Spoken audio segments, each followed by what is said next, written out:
Hello, everyone. I'm Esra Akcan, and I'm the Director of IES at the Aynadi Center for International Studies. Thank you for joining our webinar, Repatriation of Museum Objects, organized as part of our migration series, whose theme this year is Repair and Reparations.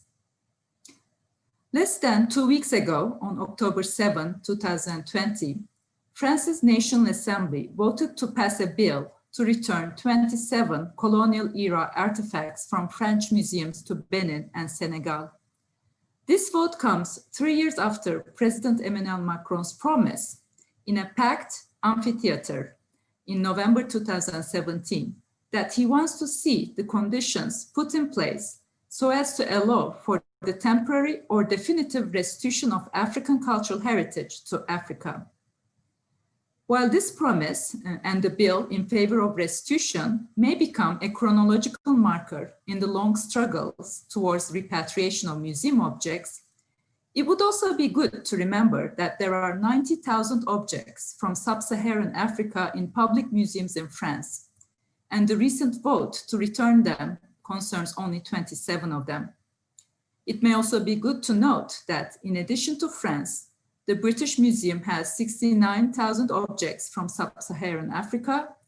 Royal Museum of Belgium holds 180,000. Humboldt Forum in Germany, 75,000. In this panel, we would like to discuss repatriation and restitution as a form of reparation to colonized and looted lands.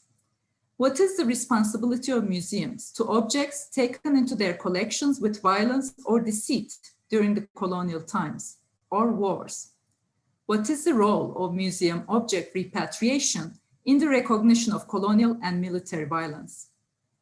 While museums in Europe and North America have occasionally returned objects in their collections back to their native communities or lands of arrival, the issue of repatriation gained an accelerated epistemological and ethical momentum in November 2018 with the publication of a report commissioned as a follow-up to Macron's reparations promise and authored by Felwine Sarr and Benedict Savoy. Many communities and formerly colonized countries had already been making restitution demands for over 50 years. In 1978, UNESCO had made a plea for the return of cultural heritage, arguing that, quote, "the peoples who have been victims of plunder have also been robbed of a memory which would doubtless have helped them to greater self-knowledge," end of quote. Before Macron's promise, the question of repatriation and restitution has gained considerable momentum recently with the work and organizing of museum scholars, artists, journalists, students, and even major global art events such as Documenta and big box office movies such as Black Panther.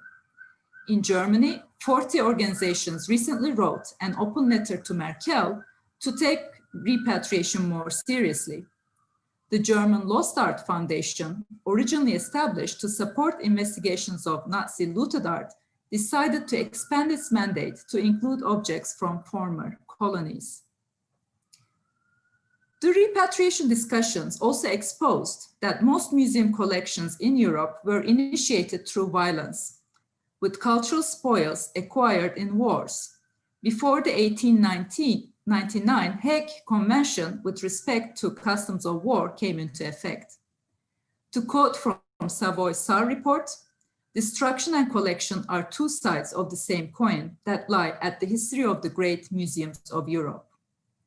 Yet violence in collecting did not come to an end with the Hague Convention. The history of acquisitions shows that public museums gained the majority of their collections during the era of colonization. The Savoy-Sarr report again identified that the number of objects from sub-Saharan Africa in Museum of Quai Branly in Paris jumped from 1,000 to 45,000 between the Berlin Conference of 1885 and the independence of many colonies in 1960. During the 10-year period between 1928 and 38 alone, namely during the rise of ethnography museums, 20,000 objects made it to the collections. The objects acquired after 1960 also had colonial ties, as they were donations from families of former colonial military officers or had circled back to the art market after colonial collecting practices and illicit trafficking. Documenting that these objects have been ripped away from Africa, but also that they had been cared for and preserved by generations of curators in Europe, the report concluded that these museum objects are, quote, equipped to serve as mediators of a new relationality. Their restitution would allow for the possibility of writing a new page of a shared and peaceful history, where each protagonist can provide his or her fair piece of common story.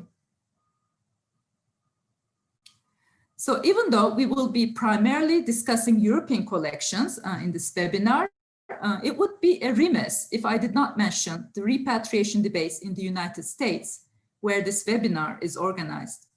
In 1990, the United States Congress passed the Native American Graves Protection and Repatriation Act, requiring federally funded institutes to identify and return Native American remains. As a result of this law, Smithsonian Museum repatriated remains from 17 members in 1993. The Field Museum in Chicago returned 156 bones to British Columbia in Canada in 2003, expanding the repatriation of remnants to Native American communities internationally. Since 1994, Met in New York is known to have returned a dozen objects to Rome, India, and Egypt. For instance, in February 2019, just last year, it took out from display an ornate golden coffin after it was found that it had been looted in Egypt. In 2007, Getty agreed to return 40 items to Italy. Art stolen during the Nazi era sparked a chain of restitution requests. In 2010, the American Alliance of Museums published National Standards and Best Practices, which contains a section on treating unlawful acquisition of objects during the Nazi era and the objects subject to dubious acquisition. But the report leaves a lot of ambiguity concerning repatriation of human remains, archaeological objects, and cultural artifacts. The repatriation debates in American museums continue in slow and fragmented pace as institutions re-examine their collections. The critics or skeptics of repatriation fear that this process will drain museum collections and block the public right to information. They point to the impossibility of the mission due to legal limitations, to the loosely defined criteria of restitutability, and to a few cases when some returned objects were sold to black market and replaced with fake objects. The topic of repatriation raises multiple sub-questions. What are the legal structures that prohibit or allow deaccession in museums of different countries? Is temporary restitution or making long-term loan agreements with museums in formerly colonized lands an appropriate answer, as it has been the case recently? Once the objects are parted from their communities and no longer serve their original sacred functions, where are they to be returned?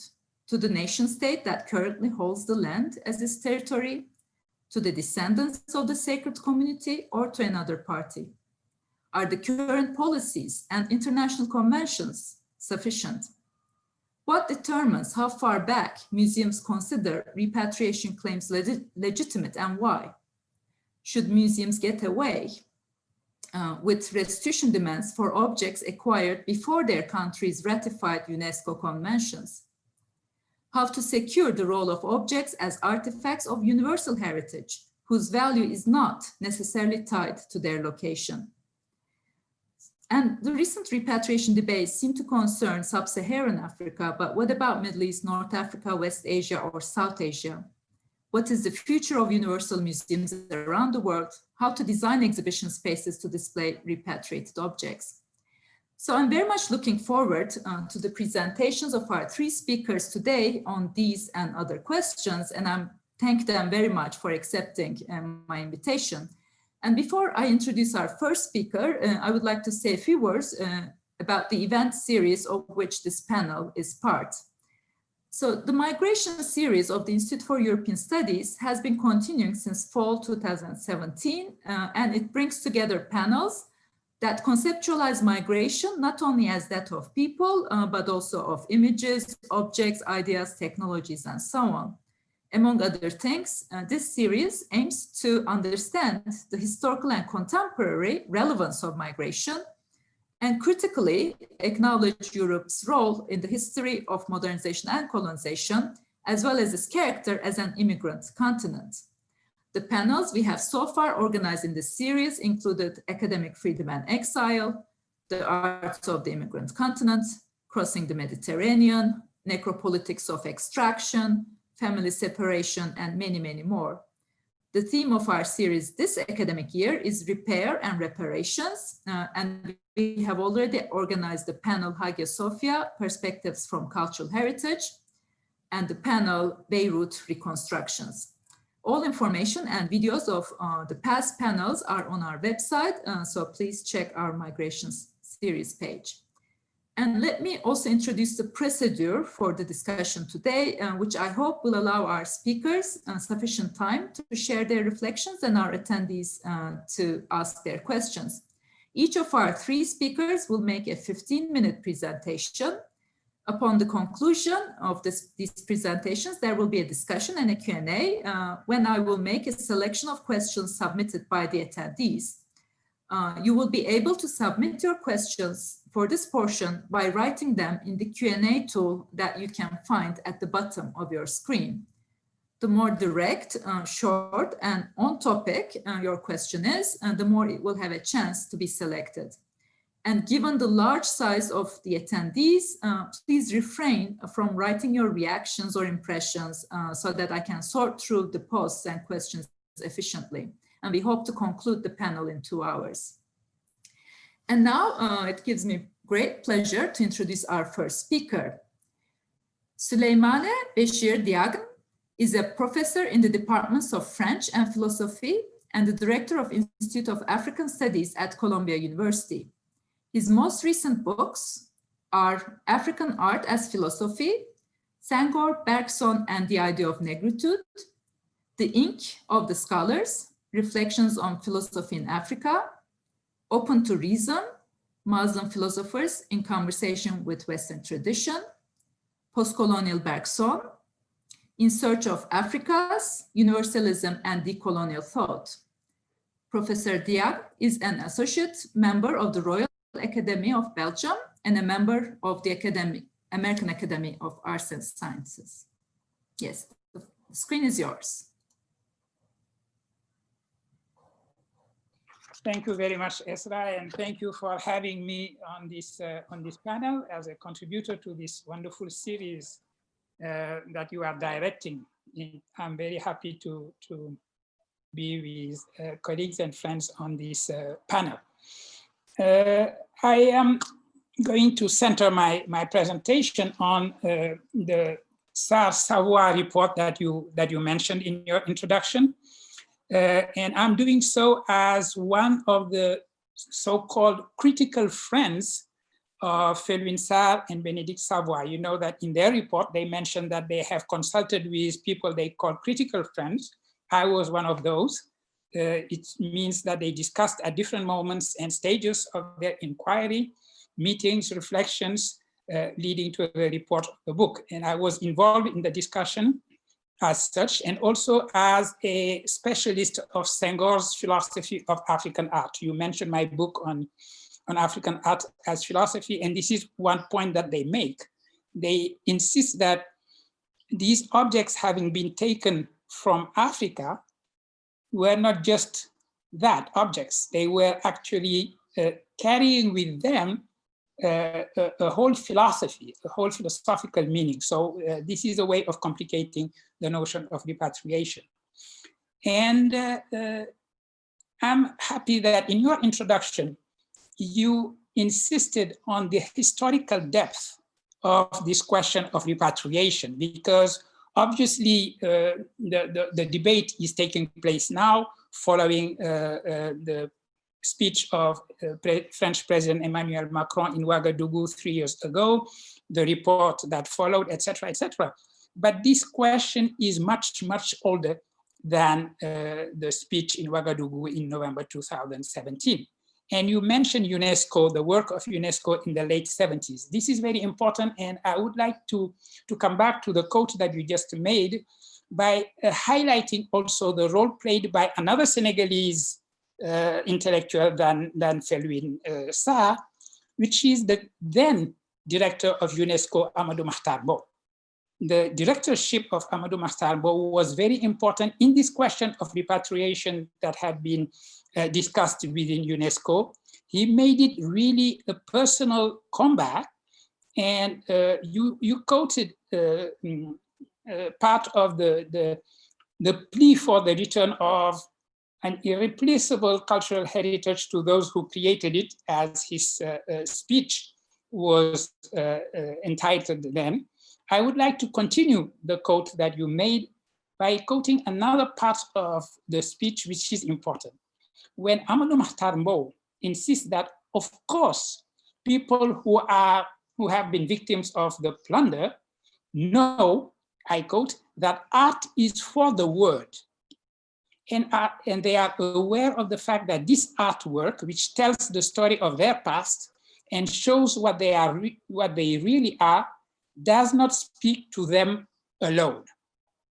They are happy that men and women elsewhere can study and admire the work of their ancestors. They also realize that certain works of art have for too long played an intimate part in the history of the country to which they were taken, for the symbols linking them with that country to be denied, and for the roots that have taken hold to be severed.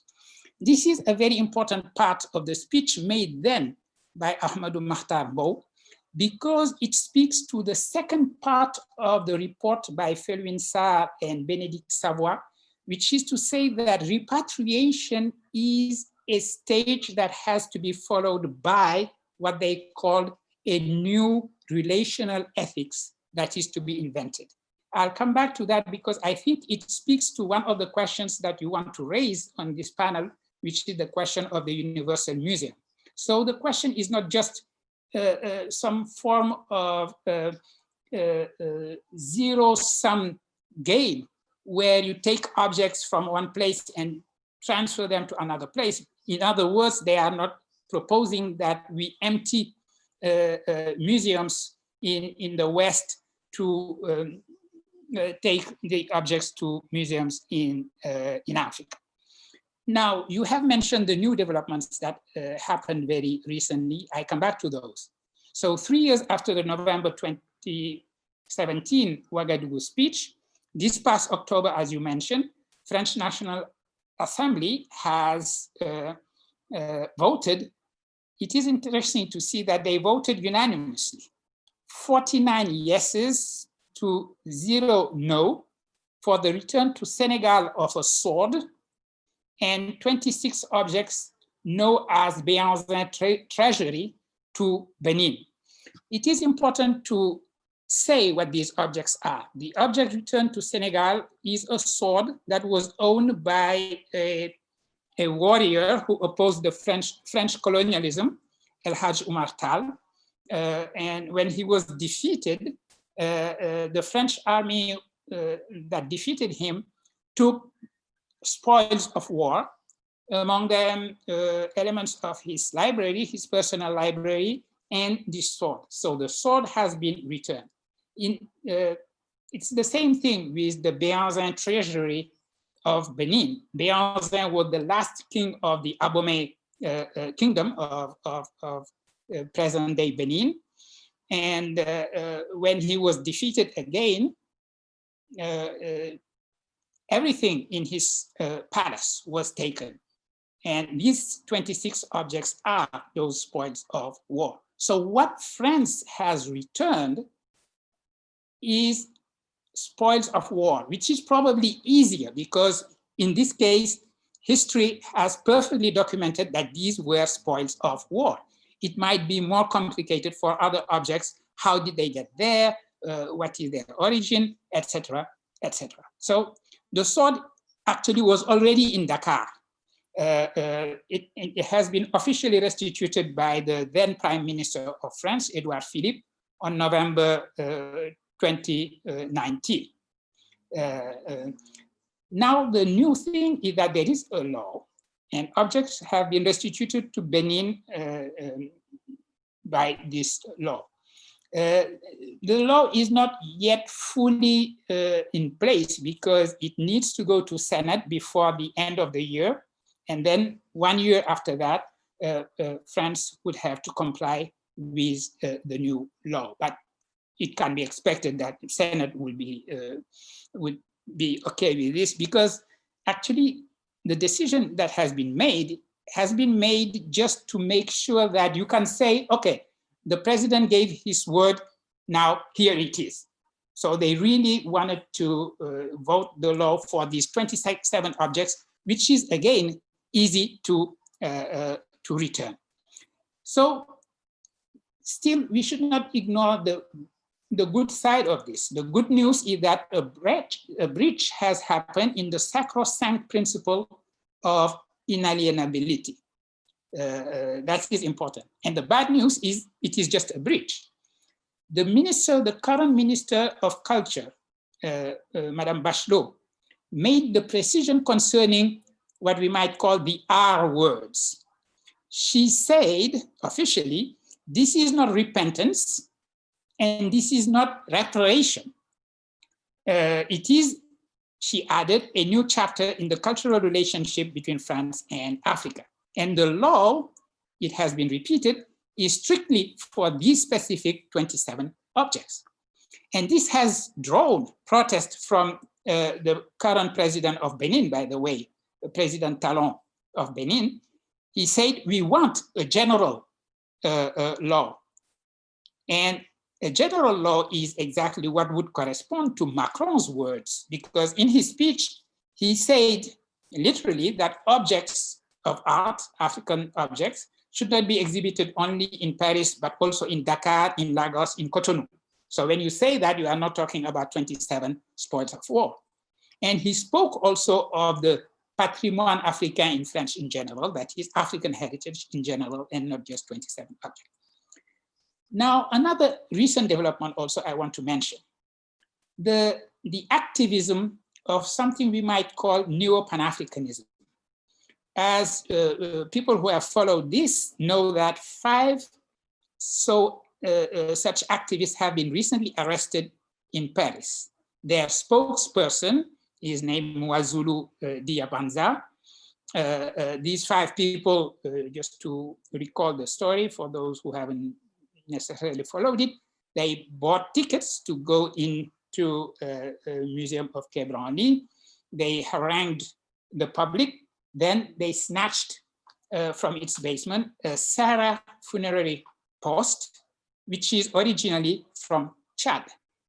Diabanza himself is from the Congo, but that is not important. Neo-Pan-Africanism, they consider that Africa is one single country, and any African basically could apparently take back any African object. So they were tried 5 days ago. In the end, they were condemned to pay 1,000 euros each. Well, it goes from 1,000 euros to 250 euros. They will be tried again, actually, in the coming weeks in Marseille in the Netherlands, where they have done the same thing.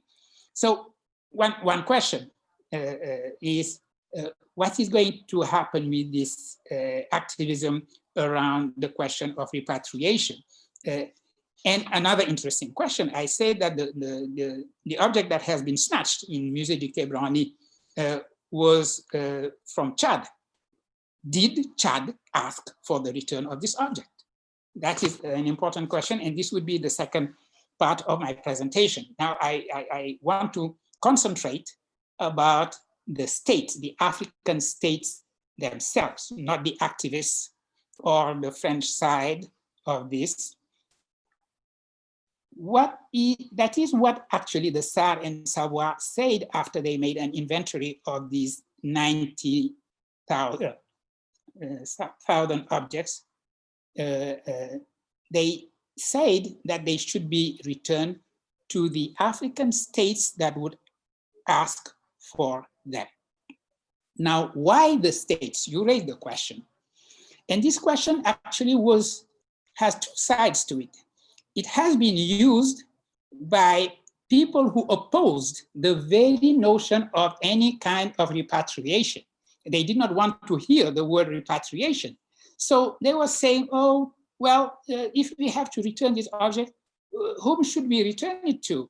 Because they belong to these particular cultural groups, and maybe those particular cultural groups are now totally diluted in some new nation state, or they are marginalized within that African nation state, or they have purely and simply disappeared, because this group was organized around a particular cosmogony, a particular cosmology, a particular religion or philosophy that gave birth in the first place to these artifacts.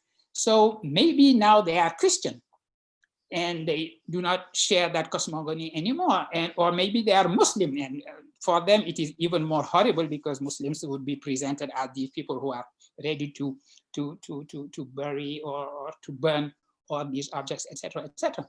So this was used as a reason not to return the objects. Another reason that was put forward was to say, well, these objects, precisely because they belonged to certain cultures that were not necessarily the current African nation states, had religious meaning rather than artistic meaning. We are the ones, we meaning we Europe and we European Museum, are the ones who gave them a universal significance and value beyond their territorialized meaning and their pertinence to certain particular cosmogonies. So these were discourses that was heard around the notion of, around the serious question of why the nation states. Sarr and Savoy are very clear in their report. We are dealing with international relations, so no personal activism, because activism most of the time is also about just individual performance. So that is one thing. The second thing, they are saying, well, return it to the nations, to the states, and these questions that are normal, serious questions, is questions that they are going to have to respond to. If you return an object to, let's say, Cameroon, Cameroon might decide which object goes to a eco-museum, for example, or which object is going to go to the National Museum. I'm just giving here an example. Now, what are the African nation states doing right now? Very quickly, a few dates. In December 2018, so less than 1 year after the Macron speech, ECOWAS summit meeting took place in Abuja. ECOWAS is the economic community of West African states, basically West African states in general, Francophone and Anglophone. ECOWAS decided to ask its commission to submit a regional action plan on the return of cultural goods. Then in April 2019, officials in charge of cultural heritage and museums met in Cotonou, the capital of Benin, and they asked each country to present a report on its situation, to say what measures it is taking, what is the estimated number of artifacts they want back, in which places are they kept, what are their strategies to receive them, infrastructure, preservation, security services, development also of these objects once they are back. And in July 2019, again in Cotonou, Benin, ministers of culture met to approve a common cultural policy and action plan for repatriation. It is important to look at what the African states are doing, because generally the discussion about repatriation is very centered around the West, reaction of etc. The report made it clear. It is up to the African nation states to organize and say exactly among those 90,000 objects, which are the ones this or that country is demanding, and then organize to get them. We should add to that an important point, which is that the Open Society, Soros Open Society, has pledged 15 million initiative to strengthen the efforts to restore the cultural objects that have been looted from the African continent. This was announced by Patrick Gaspard, its president, not long ago. Again, that is important points that we have to put on the table when we are discussing this. Look at the question, the African side of things. And the reason why this money was needed, and the reason why these states are organizing that way, I mean, everything has been interrupted because we are living in a time of pandemics, but that is the process that was going on prior to the pandemics on the African continent. There are challenges, of course. Senegal is a country that is in a way better situated than many African countries. First of all, historically, Senegal inherited a regional museum, which was IFAN, Institut Fondamental d'Afrique Noire, where many objects that were coming from different African countries actually were gathered. In a way, Senegal has also to come clear with repatriation because many objects that are not Senegalese are in Senegal. But that is an advantage in a way for a country like Senegal. And another more important advantage is that because Senegal's first president was someone like Léopold Sédar Senghor, who invested so much because of his position as a philosopher and a poet into culture, Senegal has the kind of infrastructure that could really help in repatriation and development of these objects as well. And very recently, Senegal, in partnership with China, with the help of China, has created this huge museum of Black civilizations as well. But the situation is not the same in other countries. So that would explain also why this repatriation took place of these 27 objects. By the way, Benin asked France to keep a little longer the 26 objects because they need precisely to create the infrastructure to receive these objects. So sheer activism without vision would be useless. Individual performance that would simply obfuscate the responsibility of African states to get their acts together and put together a cultural policy within which repatriation will take place. I think that that is where activism should be working, asking the African state themselves to actually be moving. Last word, which brings me back to the relational ethics, which is the subtitle of the report, now a book by Sarr and Savoy. Insisting on the fact that these objects are not just returning the way they went abroad, they migrated, to take the title of your series, and became diasporic objects, as John Pfeffer has called them. They have grown roots elsewhere. They have undergone some kind of transformation, which is the normal life of artistic objects. So that should make them the basis for exchange between museums. That should make them the basis for something that I have called elsewhere in my other works, horizontal universality. In other words, the universal museum would be a museum for which universality doesn't mean a universality, an overarching universality dictated by the West, but a universality which is horizontal, which is a universality of negotiation, a universality of translation.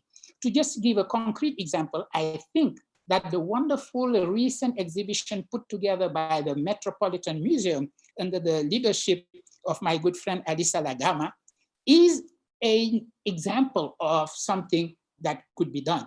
She put together this exhibition in conversation with different African museums, in particular Senegalese museum that she knows very well because she lived a very long time in Senegal. I'm just giving that as an example of what a horizontal universality, a universality of negotiation could be looking like, and how it starts giving an answer to the question of the future of universal museums. Thank you.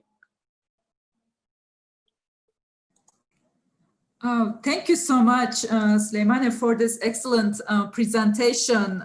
It was so very informative, conceptually rigorous, and politically engaged. It also had so many gestures for the future. So thank you so much for this.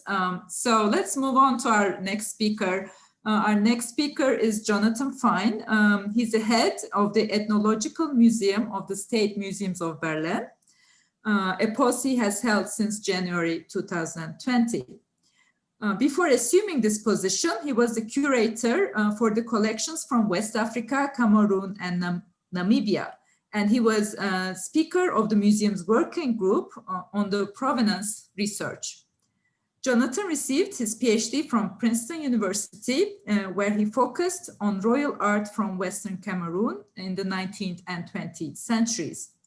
He's a member of the German Museums Association working group on collections from colonial contexts.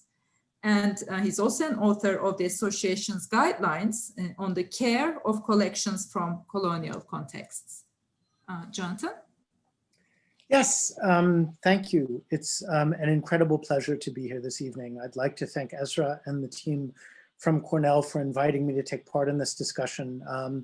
I'd also am especially grateful because the museum that I work for has been closed since the end of 2017, and therefore we've really not been able to take part in the public discussion in the way that museums, I think, would like to, which is through public programs, through exhibitions, and through talks. As an aside, I need to mention that I'm speaking here today not as a representative of the museum, but as an individual, as a scholar, and as someone who works on these topics. At the start, I also think I need to correct a possible misperception. The museum that I work for is not the Humboldt Forum. The Humboldt Forum and my museum are two separate institutions, but in the future, the museum will have its exhibition spaces in the Humboldt Forum. Together with the Museum for Asian Art, it will be one of 4 actors in the Humboldt Forum, along with the Berlin City Museum, the Humboldt University, and the Humboldt Forum Foundation itself. Why do I mention this? Because in public perception, the museum and the Humboldt Forum are often confused. And it's important to understand that the collections that are under scrutiny today are museum collections, not those that the Humboldt Forum might have. The Humboldt Forum as yet has no collections. It has a few objects, but that's a separate issue. It can therefore offer itself as a space for discussion and dialogue about these issues. It can present exhibitions and programs, but it cannot concretely resolve the questions that we're talking about today. It cannot return objects or reach agreements with the countries or communities from which the objects come. But I also mention this because the obligation to confront the history of the collections in the museum is one that the museum itself must grapple with. The decision to collect objects more than 100 years ago was taken by the museum, and the efforts to return objects are centered in the museum and in our governance structures. Today, I'd like to address 2 main topics. The first is how museums in Germany, as opposed to France and North America, are approaching the topic of the return of cultural objects and mortal remains. The second is why it seems to be taking so long to make visible, tangible progress on returning things. The first topic, how museums in Germany are responding, is worth addressing because remarkably little attention has been paid to what they are doing. From my point of view, German museums have been comparatively open to addressing the questions raised by collections with colonial contexts and taking concrete steps to address them beyond simply adjusting museum didactics. So not just we're putting up new labels or we've added a new curator to the staff, but concretely, what is our responsibility with respect to these collections? But first thing, I think it's important to make one thing absolutely crystal clear. The museum I now lead played a significant role in German colonialism. It was founded more than 100 years ago from a desire to understand the diversity of human cultures and ways of being in the world. But at the time, this interest was, for the museum, inextricably linked to ideas that are abhorrent today: racism and justifications for colonialism, plunder, war, etc. Indeed, the museum did more than just reflect these ideas. In its activities in the 19th and 20th centuries, it often actively supported them. It sought to acquire cultural objects and mortal remains in contexts of violence without consent, and some of these means were considered unethical at the time. But the matter is not merely one for ethnological museums. And I think when I think about the Sarre and Savoy report, I think it's too narrow.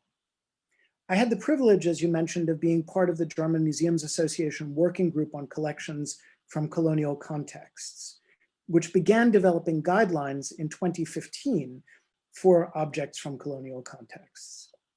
The guidelines explicitly address all German museums, not merely ethnographic ones. Because as we recognized in the group, all of Germany's museums hold objects with colonial contexts. For example, natural history museums and botanical museums have specimens collected in Germany's colonies. Greek and Roman antiquities often come from North Africa or the Middle East, Turkey, etc., areas which had colonial or colonial-like pasts.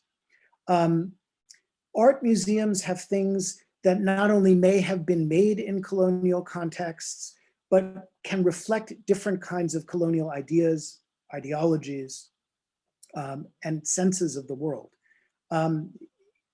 Even modern and contemporary collections hold many things taken in the colonial era. For example, it's commonplace to go into a museum of modern or contemporary art and see things displayed there that one knows comes from Africa or Oceania during the colonial period.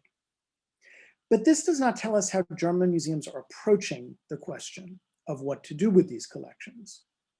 I would say that the history of dealing with claims from the Holocaust era that have been made for returning artworks has played a significant role in how Germany's museum landscape has developed. That, as with claims arising out of World War II, German museums largely ignored the issue of colonial contexts in their collections for decades. But as with Holocaust era claims, and perhaps unlike in France or Great Britain, over the last years, there's been a sea change.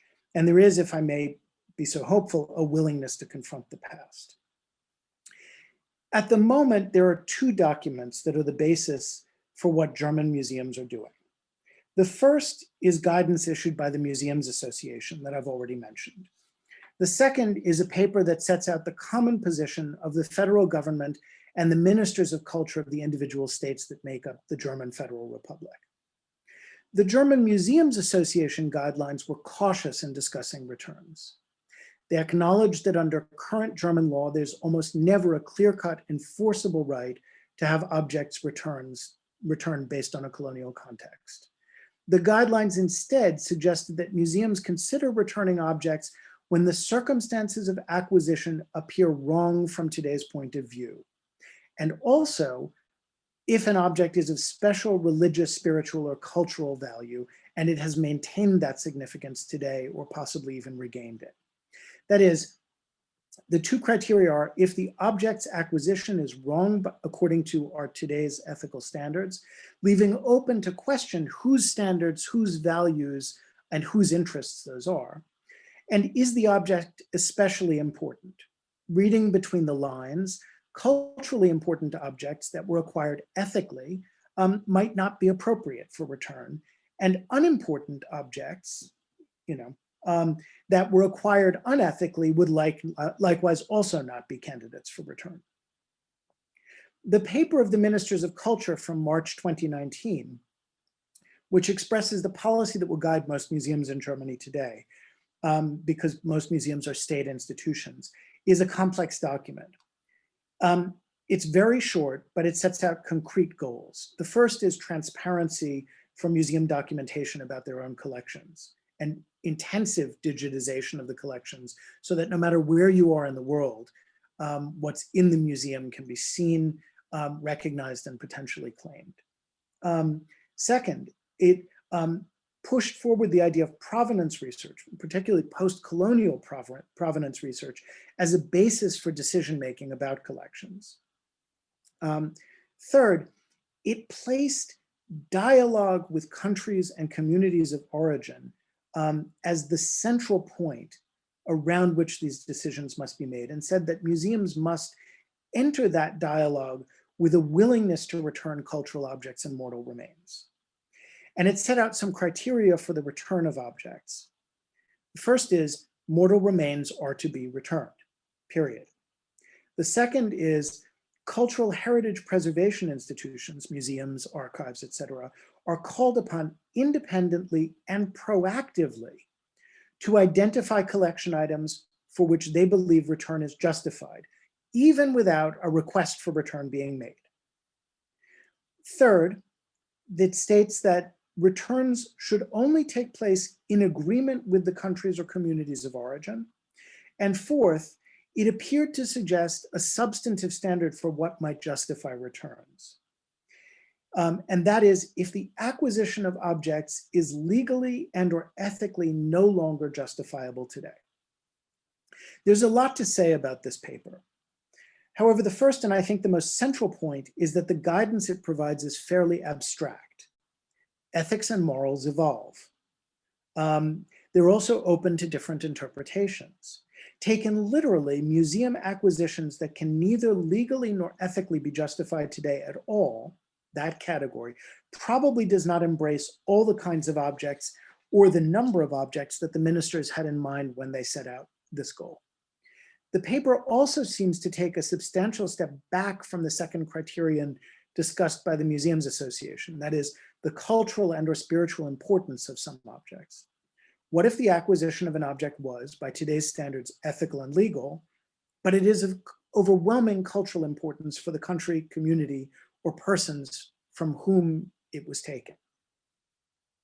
The second crucial point, I believe, is that the paper takes seriously the idea of dialogue and discussion. It acknowledges that the countries and communities of origin have a definitional, relational role to play in determining what is returned and why. Dialogue, especially intercultural dialogue, was largely absent from Savoy and Sarr's restitution report. In other words, the relational ethics bit sort of comes after the decision to return something. It's not a constituent, constructed part of the decision to return. It might be a goal, but the idea that France's relational ethics might change by having to think about what goes into a return or not, I think is largely absent from the Savoy and Sarr report. Perhaps this is because I think the report somewhat unreflectively adopted approaches, languages, and notions grounded in a universalism, I could say, that should kind of be troubling to anyone familiar with the notion of so-called universal museums and universal values. In the German policy paper, dialogue and non-universality seem to be the central driving concepts. It's also worth noting that in contrast to the lack of specificity in the German policy paper, other European countries appear to be moving towards more concrete approaches.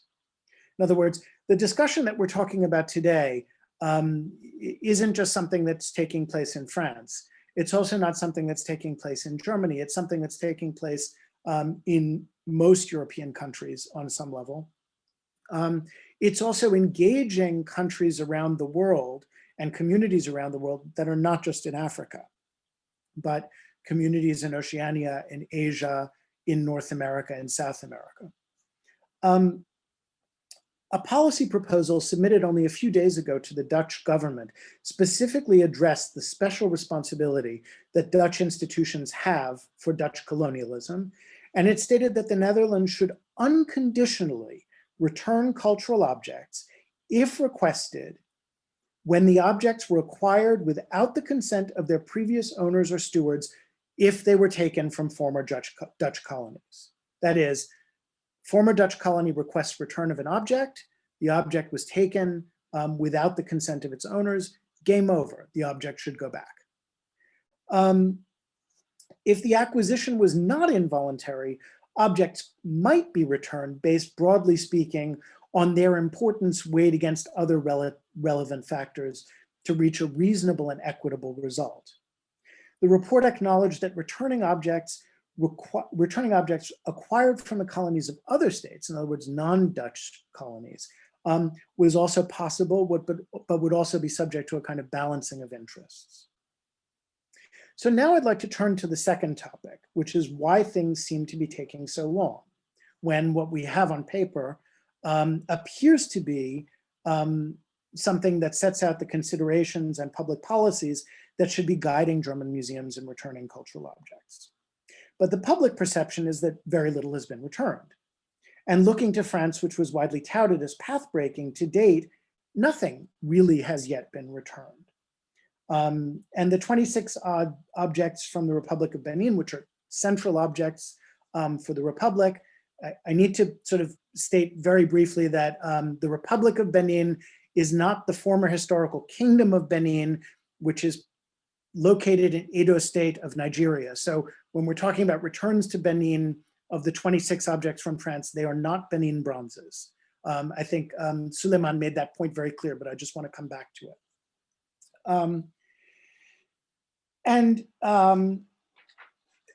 Returns in France still seem to require special national legislation. And for example, it's very hard to say that the requirement for special national legislation for objects which have long been claimed and requested to be returned really represents a sea change in at least French policy. In other words, the atmospherics are very important, but I think you have to look at what's actually concretely happening. In Germany, progress also appears to be slow, but German museums have already made some progress. In 2019, the Linden Museum in Stuttgart returned the family Bible and other cultural objects relating to the colonial resistance leader Hendrik Witbooi to Namibia. The return of ancestral remains to Namibia, the site of, I think, the best known German colonial genocide, is significant. The return of ancestral remains to Namibia has been ongoing and is significant. And the museum I work for recently returned cultural objects to native communities in North America, and just last week returned two mummified tattooed ancestral heads, toi moko, to Aotearoa, New Zealand. Some of these returns have been remarkably fast. The return to North America was set in motion in 2015, and in 2018 the objects went back. The request for the human remains from Aotearoa, New Zealand, took little more than a year from request to final return. On the other hand, the museum has been seeking to resolve issues relating to some objects from Africa since at least 2015 and 2016, and we've made little progress. Similarly, we've also made little progress towards returning mortal remains in many other countries. What are some of the factors that lead to faster rather than slower returns? I'd like to offer a few hypotheses. The first is that the speed of a return is often determined in large measure by the country or community of origin seeking the return. This might sound counterintuitive, but if a country or when a country of origin makes a request or formally supports a requesting community or person through official channels, things tend to move much faster. If, however, internal disputes about who owns, claims, or should get objects back intrude on the international or transnational discussions, things often slow down. Second, the more organized and experienced people making the request are, often the faster the return can be decided and actually take place. When the people making the request have a clear blueprint for how they want to proceed, this takes a lot of uncertainty out of the process. Often things tend to get bogged down in mundane matters, such as how should transport be arranged? Is a ceremony required for a return? What kind of contract needs to be negotiated, etc. Although large museums may have experienced staff to deal with such returns, smaller museums usually don't. And of course, larger museums can help rectify some of these problems. That is, they or their political carriers can name people whose job it is to make sure things run smoothly and bring their own experience and cultural sensitivity to bear. To this end, the working group of the Museums Association developed an idea for a German national point of contact to help non-Germans negotiate the process with German museums. Our political carriers picked up the idea and have now founded the point of contact. So there is now an official point of contact in Germany if you are interested in getting something back that you can reach out to and ask, and they have expertise to help with the process. Third, and related, as in all matters that touch on legal things and international relations, details matter. Requests that museums return things are formal requests to take legal action. They're almost always require the assent of boards of governors, boards of trustees, or in Germany, politicians. Simply calling up a museum or telling a journalist that an object should be returned does not get that ball rolling. There needs to be a formal request from someone authorized to place it. And at the end of the day, museums in Germany will be in contact with the relevant ministries here in Europe, in Germany, as well as usually the embassies and ministries in the countries requesting the return. As an anecdote that makes this sort of clear, shortly after I started working at the museum in Berlin, I received a phone call from someone claiming to represent the Oba of Benin.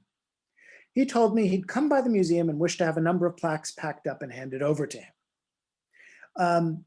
You know, if I could do it in 2 weeks, it would be even better. Needless to say, he did not represent His Royal Majesty the Oba. That's just not how this works. Fourth, I would hazard that part of the reason things appear to be moving slowly is that the return of cultural objects and mortal remains has in many places sparked debates in the countries where the objects originated. These discussions may be fraught. They may reopen old wounds. They may place in question the legitimacy of political structures created after colonial independence or in the process of gaining independence from colonial governments. The question of taking responsibility for colonial injustice has started a broad and important debate about the past in Germany, and this debate is far from being resolved. And I suspect that these debates are also picking up and gaining steam in many former colonized areas and in the post-colonial states that succeeded them. Fifth, requests for return are political acts, as is the decision to make a return. German politics and politicians play a role in the decision to make a return. But so do the politicians and politics in the countries from which the requests are made, not just domestically, but internationally. Not all politicians, public officials, or public opinion in other countries may wish requests to be made or fulfilled. Often, they, like their counterparts in Europe, cannot or will not address the matter openly. And I'd like to end by saying, if I could make some requests of the governments from countries who wish returns to speed the returns up, it would be these. Make it easy for museums to return. Enact national legislation or adopt a national policy. Found or identify institutions that can be the face of the process and partners in the process for the outside world. Appoint people who can shepherd the process. On our side, we must do the same. But only if museums in Europe do this, governments in Europe do this, and institutions and governments in Africa, Oceania, and Asia do this, will things proceed more quickly than they have to date. Thank you.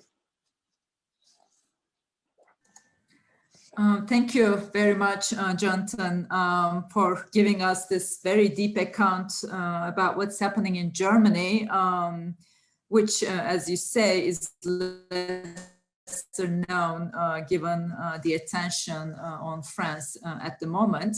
And we will have time to discuss among the speakers, and we will have time to have questions from the attendees. But let's now move on to our final speaker. Cécile Fromont is an art historian at Yale University and currently a fellow at the Paris Institute for Advanced Studies.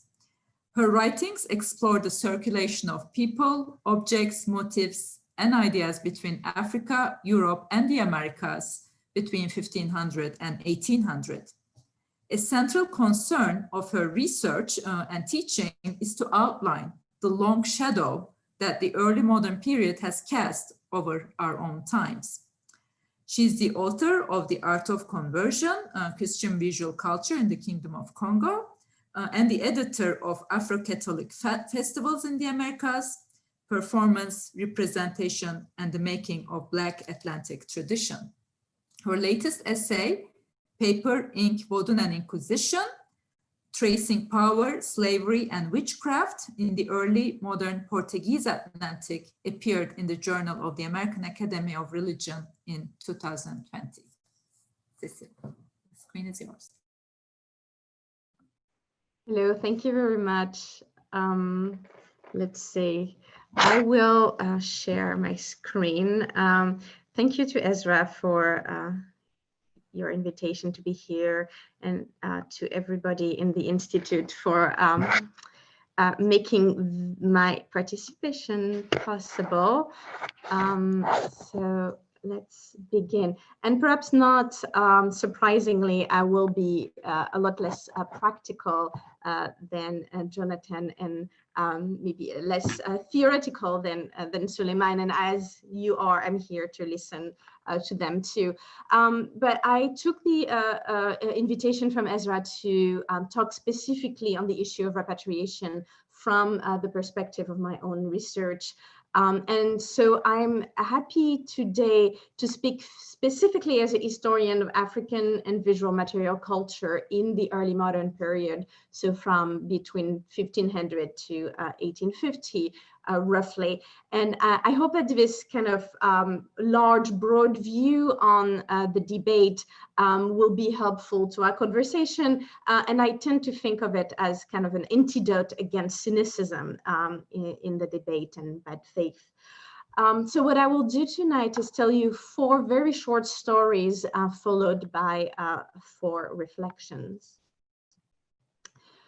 To start with a 16th century print here that help us visualize the first one of our story. It's a story about the onset of a relationship between an African court, that of the Congo, and newly arrived visitors from overseas who were eager to establish themselves as privileged trade partners.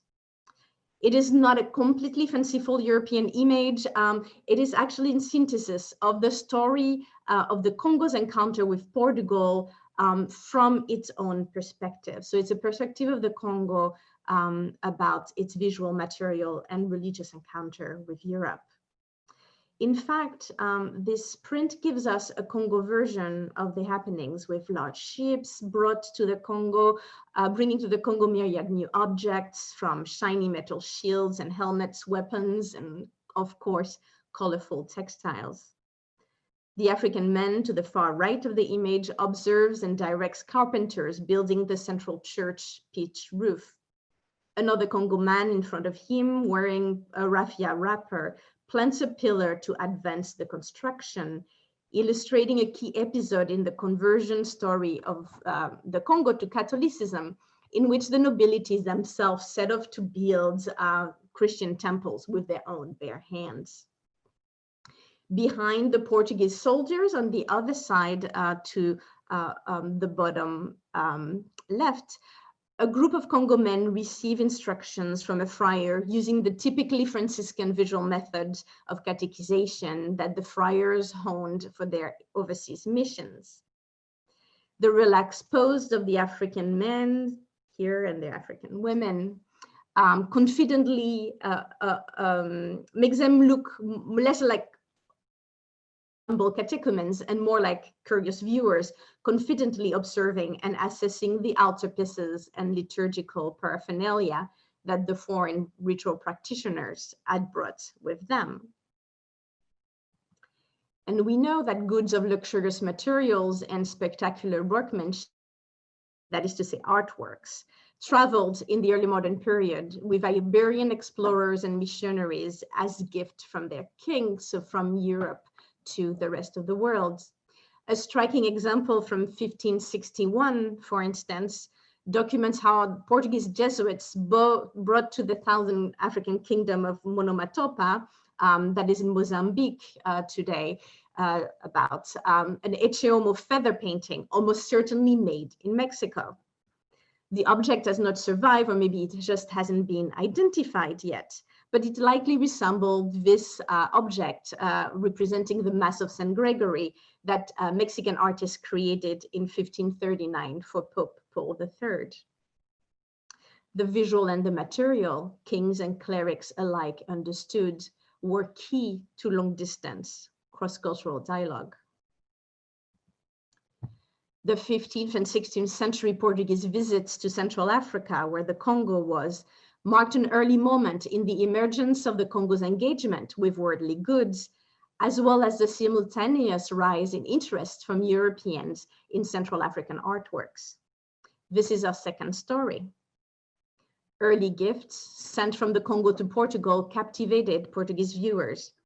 Some examples of exquisite textiles are still in European museums today, a museum who are heirs to royal collections. This cushion here is in the Pitt Rivers Museum.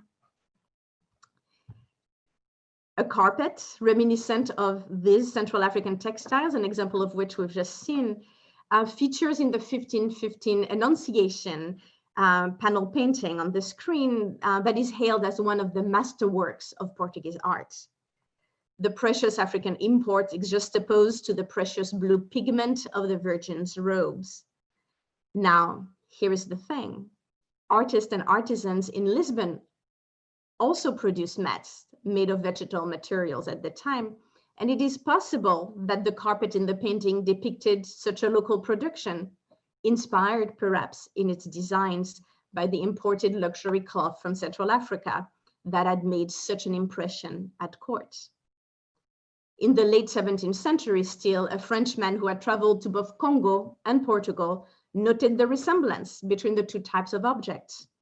In his opinions, Congo, I quote him, Fein, much admired by those interested in curios, closely resemble the Strauss tapestries in Lisbon. And I do not know whether the blacks learned from the Portuguese or whether the Portuguese learned it from the blacks, end of quote. What the painting and the traveler's comments intuitively and evocatedly capture are the flow in aesthetic sensibilities and designs that linked Europe and Africa in the early modern era. Once in Central Africa, this is our third story, European objects and artworks would find their place within an emerging Congo Christian visual culture in kind or in local imitations. The Congo crown also kept a collection of exotic treasures from which it drew, for instance, in the conduct of diplomacy. To accompany the embassy is sent to seek alliance with the governor of Dutch Brazil in 1642, King Garcia II of Congo chose in his royal treasury a gold necklace, precious stones, and a large silver plate. And this is the letter he sent with his signature that you can read, Don Garcia. And then here at the bottom paragraph is the notation of, oh, and by the way, I'm sending you a necklace, precious stones, and a large silver plate. And the plate is this one that was made in Potosi, Peru, around 1586. The precious metal dish that crossed the Atlantic at least 3 times in the 17th century is now a baptismal font in the Church of Siegen in today's Germany. The ambassadors from the Congo who continued their trips from Brazil to Holland posed for and commissioned their portraits from European artists, which they brought back to Africa with them. Curiosity and collecting flow both ways. And this is the main ambassador on the left, who is wearing the gift he received from the Dutch, the hat in particular, and the sword here, and then his attendants that are bringing gifts from the Congo to Europe. One last story. Collections of objects from around the world would also take the form in the 19th century Congo of large objects, such as this Nkisinkondi, in which metalwork, textiles, mirrors come together in an empowered whole, a collection of items thought of as ingredients combined in a recipe for protection of social peace. These objects, the so-called Del Comune Nkisi, now in the renovated Africa Museum in Tervuren, is nicknamed after the Belgian man who captured it in 1878, not as loot, but as hostage in an act of war that proved pivotal in the establishment of the Congo Free State. It is clear in the documents that Del Comune and his fellow Belgians seized it not as art or even as artifact, but because of its powers, and it took years for it to be reinvented into a museum object. In turn, its community of origins began to ask for its return within days of their defeat. The newly minted country of Congo in 1960 renewed the demands in the aftermath of independence. Today, still, descendants of the community are organizing the claim for its return. So I chose to share these stories for the perspective they give us on the ongoing conversation about the collection, museum displays, and repatriation of African objects. They are, as I mentioned, to me, antidotes of sorts against misconception and cynicism. Looking at the early modern period, having longue durée considerations of material histories of the connection between Africa and Europe, helped to avoid erroneous, caricatural even, conceptions of the relationship between the two continents, informed only by the colonial period and its aftermath. First, it reminds us that collecting and collections have multiple histories and multiple faces. European collections did not wholly, though they did mostly, emerge from colonial assaults. Objects gifted as diplomatic tools meant for European eyes, chosen to be sent to Europe, have reached European shores since the early modern period, and really since before then. Also, there are many deep-rooted cultures of collecting and collections on the African continent. Some are similar to what emerged in Europe and became what we know now as museums, such as the treasury of Garcia II of Congo, the collection of objects from around the world from which he could draw to send diplomatic gifts. Others are of a different shape, such as the collection of textiles and metalwork on the Nkisi Nkondi here in the left, and the metalwork and textile gathered around his body are coming from Europe, are coming from India, are coming from all around the world, more or less. So it is a collection of its own. Which brings me to the second point. In demanding the repatriation of the Nkisi Nkondi, the community from which it was taken is claiming back more than one object. It is claiming back, as Suleiman explained to us, a collection and an apparatus of social, political, and spiritual knowledge and practice. That it was the case that this object was more than an object was abundantly clear to Del Comune, the Belgian officer who seized it, who captured it as a hostage and not an object. And Del Comune and his men directly engage with it and with its many forms of power. So to put it in another way, in the frame of the repatriation debate, that if some are worried that repatriated objects such as this one would have no museums to go back to, they are misunderstanding that this object is a whole museum of its own. What is more, what the Nkisi Nkondi shows us, as well as the example of the carpet in the panel painting, are the ways in which these objects have served over centuries as points of commensurability between Europeans and Africans.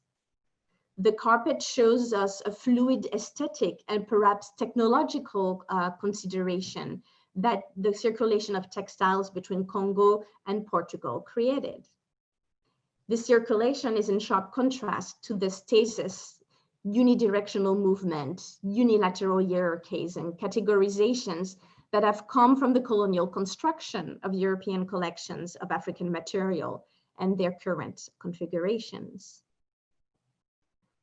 Finally, to bring up one last point, the platter and the portraits illustrates well the political possibilities of objects in movement, with Congo ambassadors collecting and sending as diplomatic gifts African, European, and Andean Latin American objects. It shows us, in a way, what a balanced distribution of objects could do at the level of international relations. So echoing what the other two speakers were mentioning, that if we want to look at a way forward in the relationship between Europe and Africa, in both theoretical and practical terms, turning to the past is a place to look for its many examples. Now, I do not want to suggest by focusing on the early modern period that we should not pay close attention to the colonial era and the many open wounds and inequalities that it has left. This is the core of the debate. But I want to point out that the perspective of the longue durée clarifies to a large extent and decenters the choices made, the ideologies honed, the world built as part of the colonial projects in ways that are transformative to our ability to imagine a future for the relationship between Africans and Europeans and the role of objects within it. Thank you. Oh, thank you so much, Cécile, for drawing our attention to these many complexities and layers of circulation and translation of objects over a very, very long history, and which requires obviously very nuanced readings from us. So this concludes the presentations, and now I would like to start a discussion. We have several questions from the attendees. I'll try to eliminate the ones that are repetitive or ask them together. But before we move to the attendees' questions, I would like to ask the speakers if they want to respond to each other, because obviously I saw a lot of conversations in between the lines. So I was wondering if you would like to respond to each other. Both Jonathan and Cécile have unmuted, so go ahead. Jonathan unmuted first, he was quicker. Okay, and then Cécile. I'd like to thank both Cécile and Suleiman for their talks. I think it's incredibly important both to understand that the moment that we're in has a much longer history and looks towards a much broader future.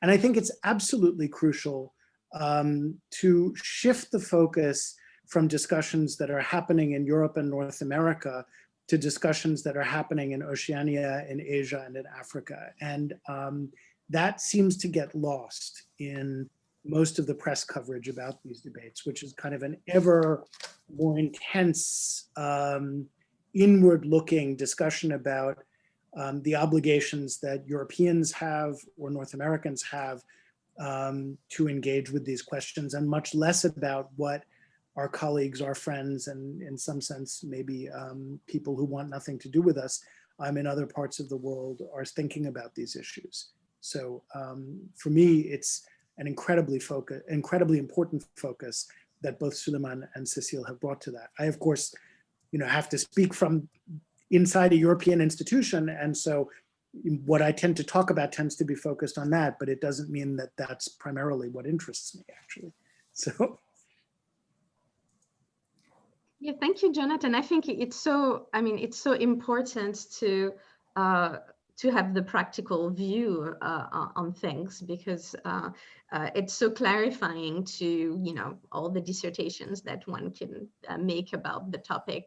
But balancing the two seems to be crucial. And actually had a point of clarification for your presentation, that you were saying that the criteria for return had these two criteria, and it had to meet both at the same time. Well, there's sort of two dueling models. There's a sort of proposal from the Museums Association, which was not intended to be definitive, but to sort of set out two criteria. And I think to some extent they're kind of contradictory. And then there's the sort of approach taken by the ministers of culture, which doesn't actually have an explicit criterion for return, but seems to imply that contemporary ethics are the touchstone for making those decisions. I think there are actually limitations to both of those, which is why for me, the sort of views of colleagues in Africa or people in Africa or Oceania are the more important, because just because someone in Europe decides that it's not compatible with her or his ethics to keep an object or to return an object could be completely irrelevant for the fundamental discussion in the place where the object's from. And I think someone from the Q&A asked the question of why or how do institutions in Europe or North America feel an obligation to engage in dialogue with people who've been traumatized by a colonial past and colonial legacies? How dare we demand that engagement of them? And I think the answer is actually totally straightforward, and that is we don't. I think it's helpful, but if people don't want to engage and simply want to say, give this back, it's important, and you took it wrongly, then that should be enough. Süleymane, do you have something to say? You have unmuted yourself, so I wanted to make sure that. Yeah, no, I was just going to go along with what Jonathan said. I mean, it is important to look at the way the discussion is also taking place in the countries which are likely to receive this object. Who is asking for what kind of object, and how do they see repatriation? And I've tried to look at the moves that are being made right now in African states. And I was very, very interested in the presentation by Jonathan of what is happening with Germany. In a way, Germany is much more advanced than many countries in this question of repatriation, and also the importance of looking at the provenance, actually questioning the provenance of objects that you have. Someone asked, why do we just have in certain museums very few indications, and indications saying this came from Northwest Africa or this came from here, without more precisions that would give us a sense of where the objects came from, etc. There is a discussion here. For if we take Musée du Quai Branly, the decision was clearly made to put a minimum of indications because precisely they did not want to just flatten the object on some kind of ethnographical value by making these many precisions about origin, etc., and just asking people to look at the objects and listen to the visual language actually the object is speaking, which is also important because that is also a very important aspect. We should not be too much insisting on the religious meanings of these objects, because beyond the religious meaning, beyond the religious function they played in certain ceremonies back then, they also, for these objects to be religious also means that their creation itself had some kind of meaning, and that meaning is aesthetic. So it is not true that it is Europe who invented the artistic meaning of these objects by just turning its look at them, deciding, okay, I'm not going to look at them as ethnographical curiosity anymore. I'm looking at them as a visual language of interest to me. So when Amadou Mahtar Mbow talks about the fact that these objects have taken root there, he really means that the visual language that they carry has been translated into the research of local artists such as Picasso and so on and so forth. So this is also now part of the meaning of these objects. If they come back, they are coming back with all these meanings that they have, that they are now carrying with them. And this is part of the discussion that is taking place over there. But yes, I think that Germany is doing a great job many museums are doing a great job in looking at the provenance and being very careful and raising these ethical questions about these objects. That is very important. Yeah, thank you very much. I mean, we have a lot of questions, so I will try to pick the ones that have not necessarily been answered in the presentations, or if there's a question that seems to repeat a lot, I'll read one of them, and I hope the other attendees will identify themselves in those questions as well. So one question from Bernadetta Engelstadt, I think. So she asks, do museums caring for objects that risk destruction upon their return have a responsibility to protect those objects? So maybe she's referring to some of the examples in the Uşak Museum, for instance. After the return, the object went to the black market and replaced with a fake object. So, or yeah, that's the question. Anyone who would like to take that?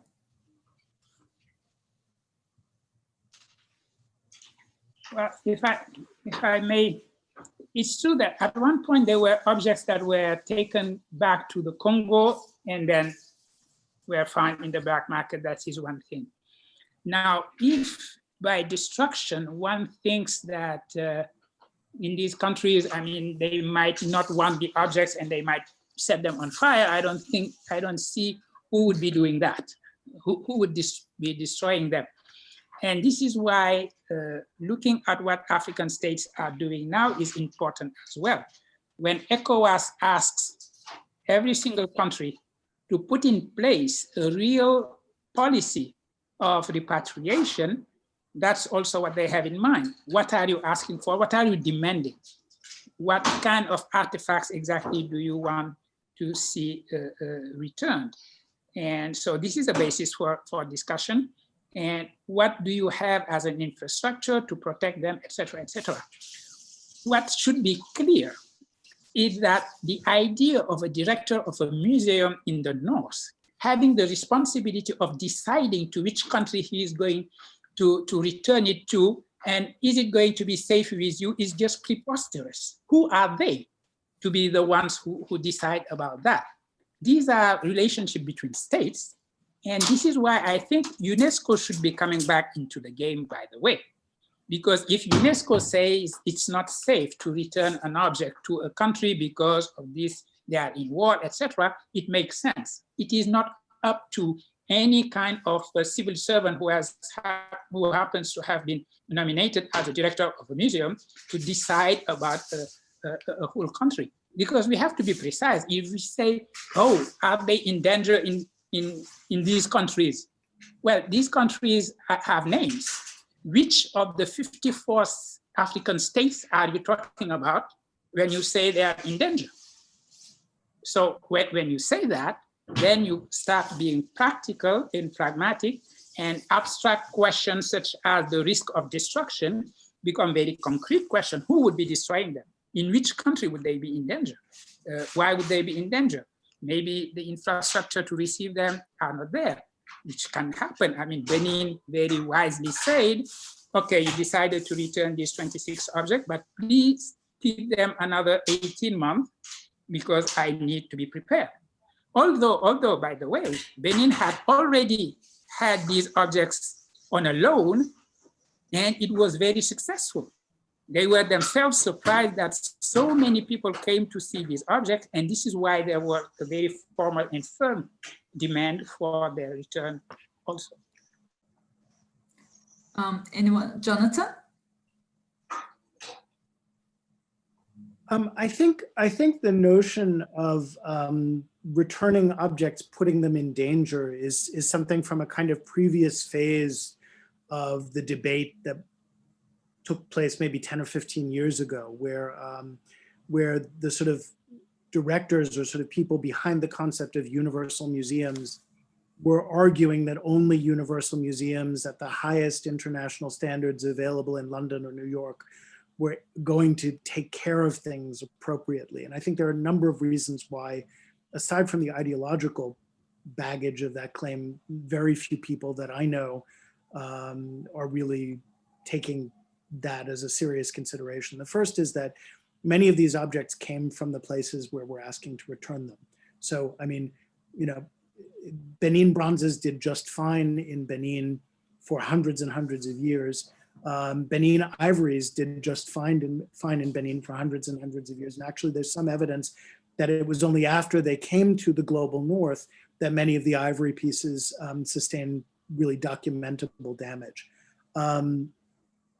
at least for some of the most prominent pieces. The second is that some pieces are meant to decay. They're meant to change over time. In the same way that European paintings change pigments, that things fade with light. I mean, change is part of what happens to objects. It's part of what happens to things. And the idea that museums are the only places that can sort of prevent change from happening is, I think, really artificial and very strange. And the third thing is that I think it's very difficult for museums, especially in Germany, to argue that we are the best physical custodians of many objects because we've experienced 2 world wars. And the Second World War was incredibly destructive of German collections. I mean, you know, aside from who's at fault for what, which, you know, is beyond dispute, the question of sort of what happened to German museum collections during the Second World War is unavoidable. And so the notion that the only place that things are safe is in European collections is also nonsense. So I think, you know, as a Nigerian colleague said, if you steal my car, your answer about whether you give it back can't depend on what kind of garage I have for it. And I think that's actually gets to the core of the notion in some ways about the discussion of what responsibility one might have to ensure that things remain safe. And I think, as Suleiman pointed out, African countries and countries in Oceania have a tremendous interest in keeping and protecting and maintaining the things that they want back. So there's no reason to think, I think really strongly, that that's going to go very badly at this point. I just don't see that as a serious concern. Okay, so Cecile, do you want to answer this question? Okay. If I may, I just wanted to, you know, briefly underline what both Jonathan and Suleiman mentioned, and Jonathan talked about the ideological baggage of such questions. And I think it's, you know, it's useful to underline the ideological baggage of a lot of arguments, often spurious and disguised under the semblance of common sense, right? That are recurrent in the debate, and how, you know, we all need to recognize them and take a minute to think about, when you're asking those questions, what are you exactly asking? Can Black people take care of culture? I mean, you know, it's an incredibly racist position, frankly. Yeah. I think that's where you're going with that. Yeah. So I'll pass to the next question, but the person who sent this question sent another question saying she had ISIS in mind. So that, you know, I just want to make sure that she doesn't feel. But that's why UNESCO. I mean, in a sense, if UNESCO says this is a war area, it's a neutral international body, and you know, and they're experts at that. Why not defer to that? Okay, so let's move to the next question, which seems to repeat several times. I'll read the one by Bradley Clemens, but a question by, I assume it's a pseudonym, Galaxy Note 10 Lite, is also similar to that question. And so many recognize dialogue as important in relational ethics. Yet how much should dialogue be owed by the survivors of colonialism and genocide to the perpetrators of that violence, given that what they are requesting may have been taken by force, and reclaiming it may be important to recovery from that violence? So the question, I guess, is how is this dialogue and healing going to be established given the violent history?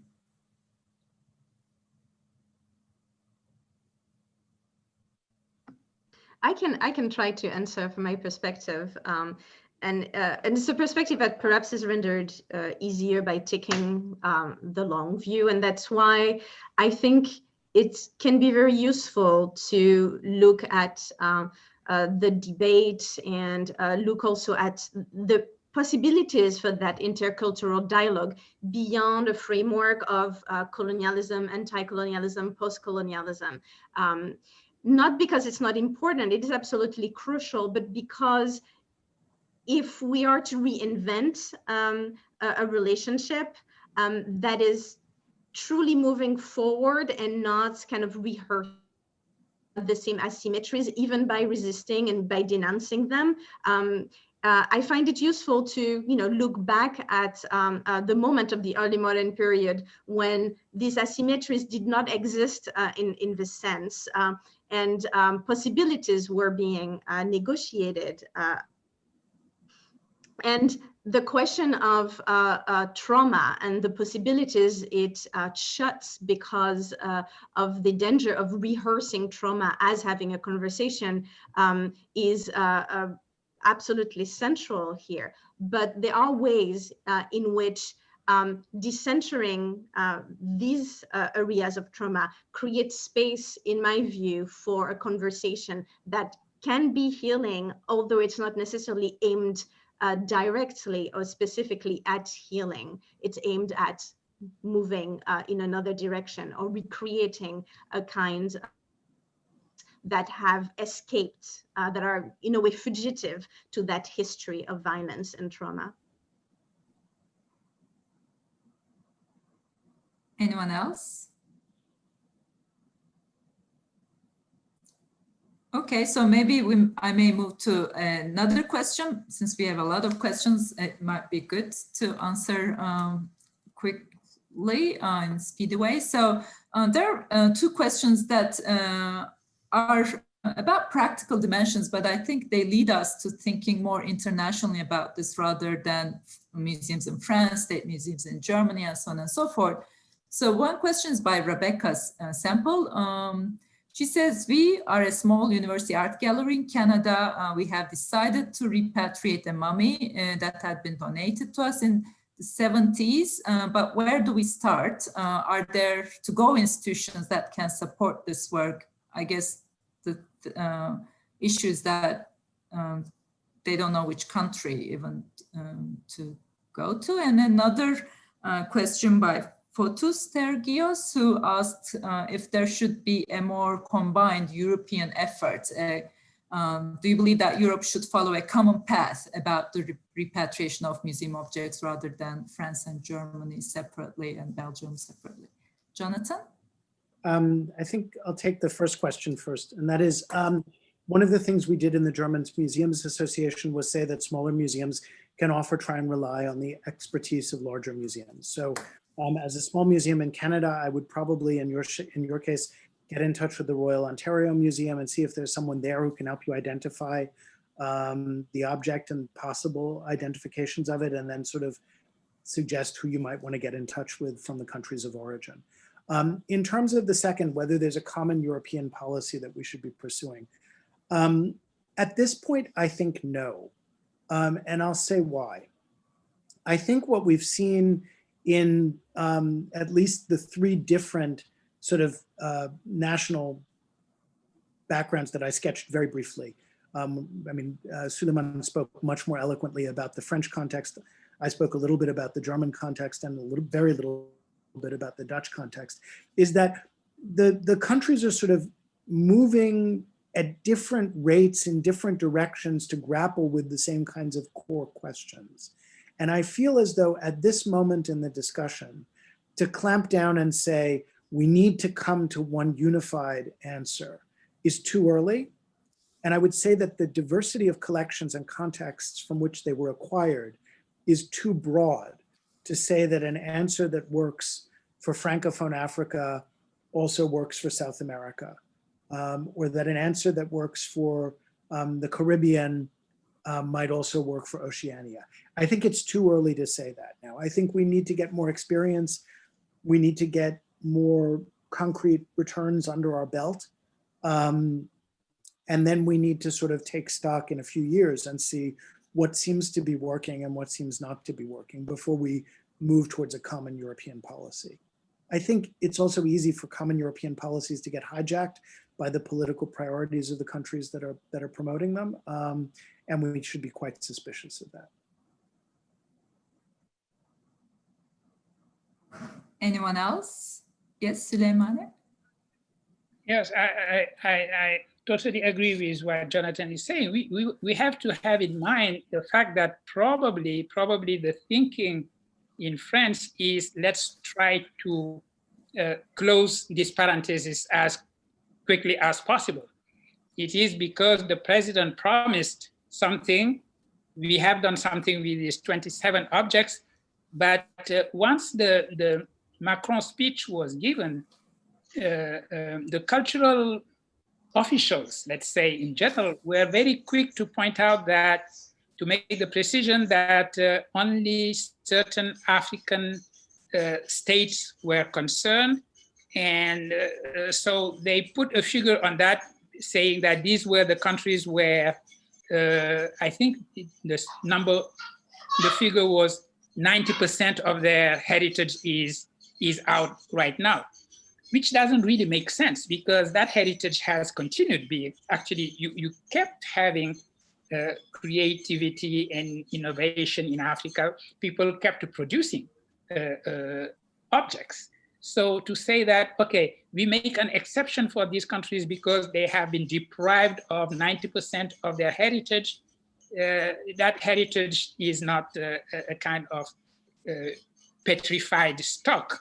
So you cannot say that. But the thinking was to do repatriation without opening the Pandora box, so to say.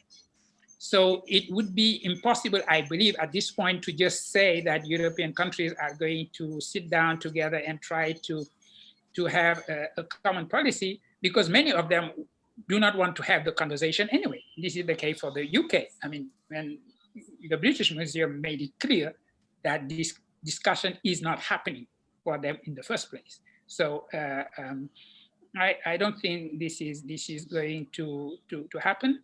And probably this is another reason why UNESCO should be coming back in the game. I mean, the old discussion that took place in UNESCO in the late 70s, this would be another time where a calm discussion and planning on many different years would make sense. Because one should not forget that if you have this European discussion, Italy might start talking about its own heritage being so widely in France today. I mean, when we talk about Leonardo da Vinci, probably you need to go to France more than Italy maybe to look at it. So yeah, there is this Pandora box idea in many minds that would prevent the kind of general discussion about this. And I think it could only happen really with a strengthened UNESCO. Unfortunately, UNESCO and multilateralism in general is not very strong in our world today, but hopefully this is going to change. So there's a question by Gilbert Mbang, and also a couple of questions who are asking, why does it have to be the state that makes the demand for repatriation or restitution? Why can't a community or a non-state NGO make that demand? Süleymane, you mentioned that there is, the question is not easily resolved, but we do need to have the states as the major political actors in this. So the question, I guess, is asking to hear more about why does it have to be the nation states, which was formed much later than when the objects were acquired and so on and so forth. Yes, well, I make my question more precise. I mean, this is a very good, it is an excellent question, obviously, and because these objects, when they were taken from communities. Oh, by the way, when we talk about the colonial period, some some have made the point that not all objects were taken by violence, but we have to define violence. Recently, my friend and colleague Brent Edwards translated this wonderful book by French ethnologist Michel Léry's Afrique Fantôme, and Michel Léry's narrates the scene of ethnologists who fell in love with a particularly beautiful object which had religious meaning for a given community in present-day Mali. And they wanted it, so they took it. And they decided to just leave a few coins to say that they bought it. So these are supposed to be, like you and myself, academics. So normally we academics do not represent power. I don't think so. But during colonial times, if you are an ethnologist and you are this white guy who came to my village, you were the power. You were French administration. So if you tell me, yeah, I want this, you do not need to exercise actual physical violence. Your demand is violent. And so if you leave a few coins and you pretend that you bought it and took it to a museum, the piece is going to pass for something that had been bought. And we know that it was not. So these scenes narrated by ethnologists were very important. Now to come back to the question, the reason why it has to be the states, because we are in a post-Westphalia world where what we have are nation states. NGOs would be wonderful and great actors because they are closer to the communities, but they would have to go through the states because after all, we see that it takes a president of France to make a decision. It takes the French parliament to vote a law.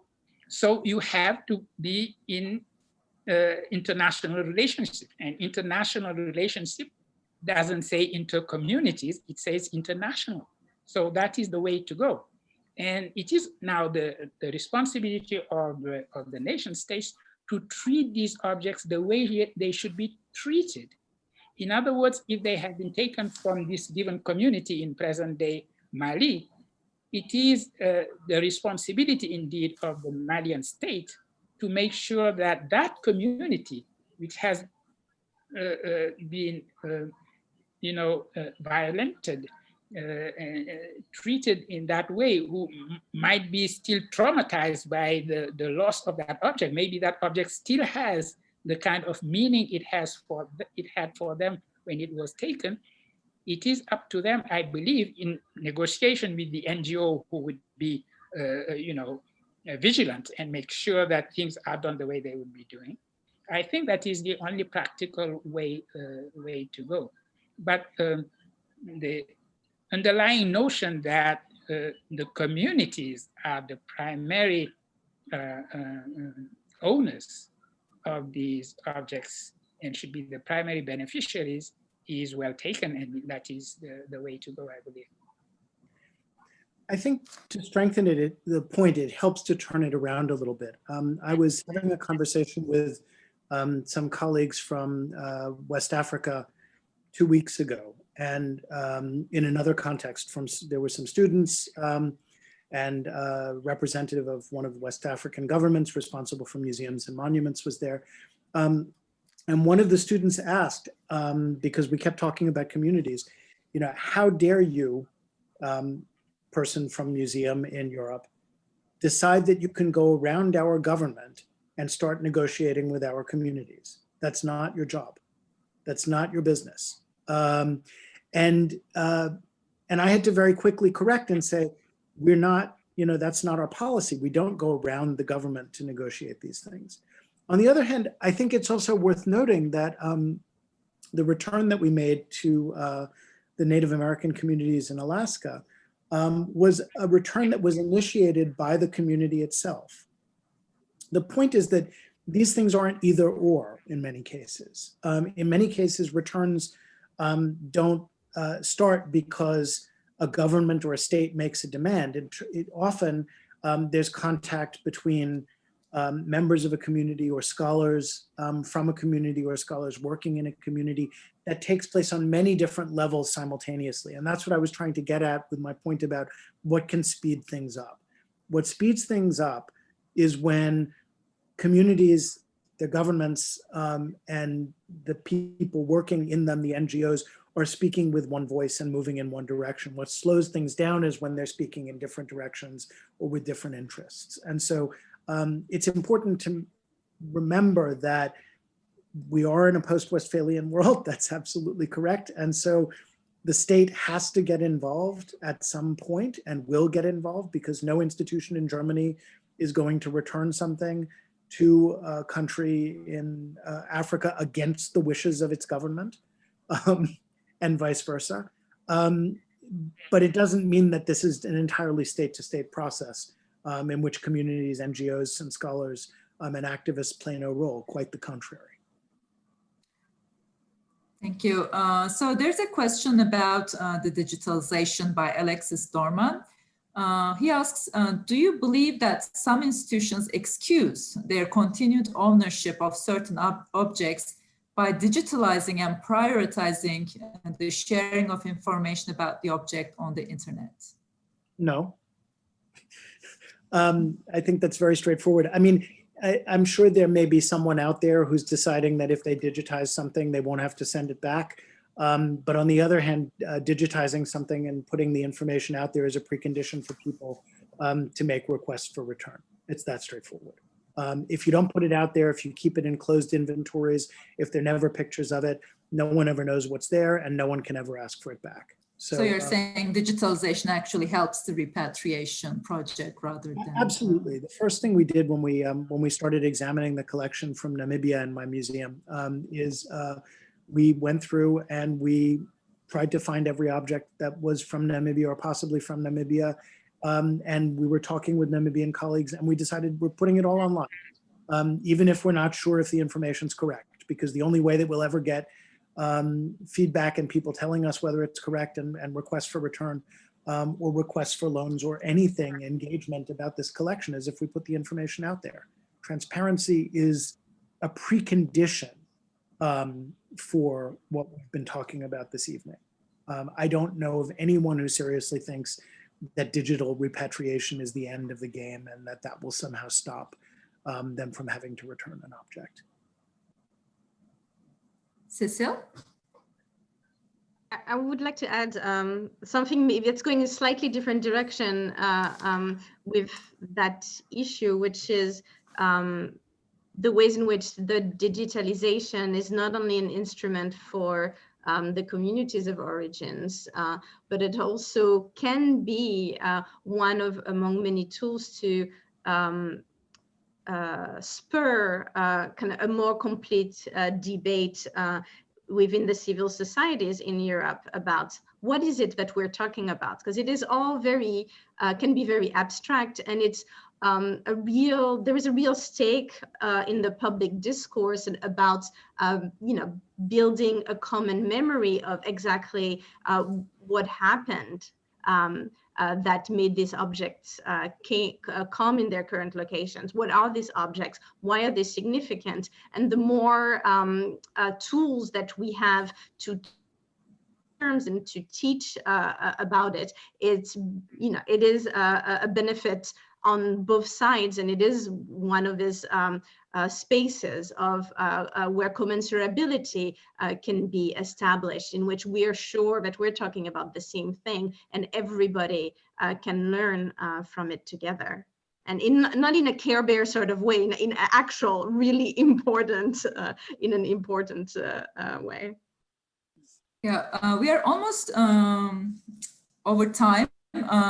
But there are a few questions that asks to carry the discussion to this content, to the Americas. I mean, this panel was about the repatriation of objects from Europe to sub-Saharan Africa. But as I said in my introduction, especially in this country, in the United States, the repatriation debate has a lot to do with the Native American communities, with indigenous communities. So hopefully there will be another panel that we can organize about that. But there is one question that I would like to read that asks us to carry the discussion comparatively to what's going on in the United States, and that's by Saloni Matur. It's not about repatriation, it's about the monuments debate. She says, thank you for all your stimulating presentations. I would love to hear any of the panelists reflect on the relationship of museums and repatriation discussion to the increasingly heightened social activism surrounding monuments of the colonial era, including monuments to slavery and white supremacy that we are witnessing today on a global scale. In other words, how do you see the connection between museums and monuments in contemporary movements of social justice? It's a big one. It's a big one, and the final one, we end on a broad question. Anyone who would like to take this? Well, I can talk from maybe, sorry, so yeah, briefly as a, you know, I would say as a, you know, French person who is a member of the colonial diaspora, right, in France. And I think it has everything to do with it. And it's kind of linked to what I was trying to say just a minute ago, that there are such challenges in terms of the nature and the form of the public debate on the questions of colonialism and the colonial past in France, extending to and including the history of the slave trade, that these debates are completely part of that reckoning that is hoped for by many members of French society that think that it is overdue, and that it's, you know, we need space to talk about it as part of French history, that the colonial history of museum is French history, and the repatriation of objects is French history too, and it is complex and it goes on different continents. I totally agree. I mean, museums and the public space are two ways of narrating one's history. When you decide to put these statues on the streets, on public spaces, you are deciding to narrate your own history in a certain way. You decide, you choose actually characters and historical figures that you decide to deify, because to build a statue amounts to that. So when you have multicultural societies, as Europe is having now, you discover that you have a conflict of memories. I mean, if you decide that you are going to deify Colbert because he was such a great minister of finance in France, well, guess what? You have also a huge population for whom this is the man who wrote the famous Code Noir, the legislation for how to treat slaves. So you have this conflict. So suppose you decide to take out from your streets the certain statues, what do you make of them? You put them in the museum. So in a way, you are saying, I keep in the public space, in the streets and public squares, the shared memories that make us one, that a memory that we can all share, that make us one nation, etc. And in the museum, I am now narrating history as it is. So if you take out Colbert, suppose France does that, I don't think they are going to do it. But if they had to do it, obviously this man deified like that would find itself now in a museum. So you have this kind of connection between the space of the cities and the squares and the streets, and which is a certain way of narrating your own, the nature of your own heritage and memory, and the space of the museum. So in a way, this rethinking of museum is also a rethinking of what it means to share a memory and to have one single memory out of many different memories, which is the very definition of e pluribus unum. I think that the situation becomes even more critical when we look at the Humboldt Forum in Berlin. I think one of the most insightful things that I've read recently in months was that monuments are not art, monuments are political statements in public space. And the Humboldt Forum is a reconstruction, at least in the facades, of the German imperial palace at the heart of Berlin. And the dilemma that has been confronted by my museum and everyone who works in it since we've started on this project is, what does it mean to take these collections with their colonial past and their baggage and the demands being made on them in the present, and to put them inside not just an already existing monument to a very particular vision of the German past, but this monument reconstructed of the German past? And I think many of the answers are very uncomfortable.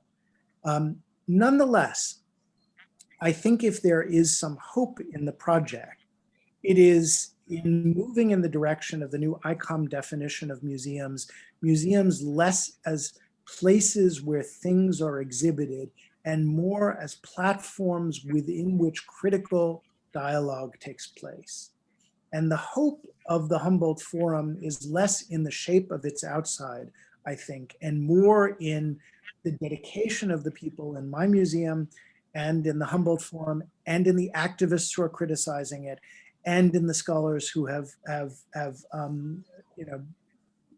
talked about its history and looked at it from every different way to discuss what kind of crisis of representation it means to pick the particular vision that it has.